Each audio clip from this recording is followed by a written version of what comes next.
নমস্কার বন্ধুরা, অনুভা কুকিংয়ে আপনাদের সবাইকে স্বাগত জানাই। আজ আপনাদের সঙ্গে শেয়ার করছি একদম পেঁয়াজ রসুন ছাড়া জ্যান্ত ট্যাংরা মাছের একটা দারুণ ঝাল। যারা ঝাল খেতে ভালোবাসেন তারা এই ভিডিওটা প্লিজ মিস করবেন না। ভিডিওটা সবাই দেখতে থাকুন। ট্যাংরা মাছগুলো আমি কেটে ধুয়ে নুন হলুদ মাখিয়ে নেব। দেখুন কেটে ধুয়ে নুন হলুদ মাখিয়ে নিয়েছি। এবার মাছগুলো ভেজে নেব। তার জন্য কড়াটা গরম হয়ে গেলে কড়ার মধ্যে দিয়ে দিয়েছি সর্ষের তেল। এবার একে একে ট্যাংরা মাছগুলো তেলের মধ্যে দিয়ে দিচ্ছি। ট্যাংরা মাছ প্রচুর ফাটে, তাই আমি একটু দূরের থেকেই মাছগুলো কড়ার মধ্যে দিচ্ছিলাম। দেখুন মাছগুলো লাল লাল করে ভেজে আমি তুলে নিয়েছি।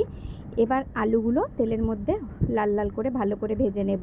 তার জন্য আলুগুলো ধুয়ে পরিষ্কার করে তেলের মধ্যে দিয়ে দিলাম। অল্প অল্প একটু নুন দিয়ে ভালো করে নেড়ে চেড়ে আলুটা ভাজার পরে এবার মাঝখানটা ফাঁকা করে তার মধ্যে সর্ষের তেল দিয়ে দুটো শুকনো লঙ্কা আর কিছুটা গোটা জিরে আর কালো জিরে দিয়ে দিলাম তেলের মধ্যে। আর দিলাম দুটো তেজপাতা। ফোড়নটা একটু লাল লাল হয়ে আসলে আলুটার সঙ্গে ফোড়নটা ভালো করে নেড়ে চেড়ে নেব। নাড়াচাড়ার পরে এবার আগের থেকেই শিলে আমি কিছুটা আদা আর কালো জিরে আর দু চারটে গোলমরিচ বেটে রেখেছিলাম, সেইগুলো আলুর সঙ্গে দিয়ে ভালো করে কষিয়ে নিলাম।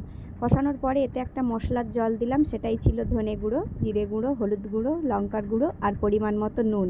এই সমস্ত মশলাটা দিয়ে আমি ভালো করে কষে নেব আলুটা। সমস্ত গুঁড়ো মশলাটা আমি একটা পাত্রে নিয়ে অল্প জল দিয়ে গুলিয়ে আগের থেকেই রেখেছিলাম, সেই মশলাটা দিয়ে ভালো করে আলুটা কষে নিলাম। ভালো করে কষানোর পরে এবার আগে থেকে করে রাখা একটু গরম জল দিয়ে দিলাম ওর মধ্যে। এবার ঝোলটা ভালো করে ফুটে আলু সেদ্ধ হয়ে গেলে ভেজে রাখা ট্যাংরা মাছগুলো একে একে ঝোলের মধ্যে দিয়ে দেব। ভেজে রাখা ট্যাংরা মাছগুলো একে একে ঝোলের মধ্যে দিয়ে এবার ভালো করে মাছটা 5 থেকে 10 মিনিট ভালো করে ফুটিয়ে নিতে হবে, যাতে ট্যাংরা মাছটা ভালোভাবে সেদ্ধ হয়ে যায়। একদম গরম গরম রেডি। দেখুন ট্যাংরা মাছের আলু দিয়ে ঝোল।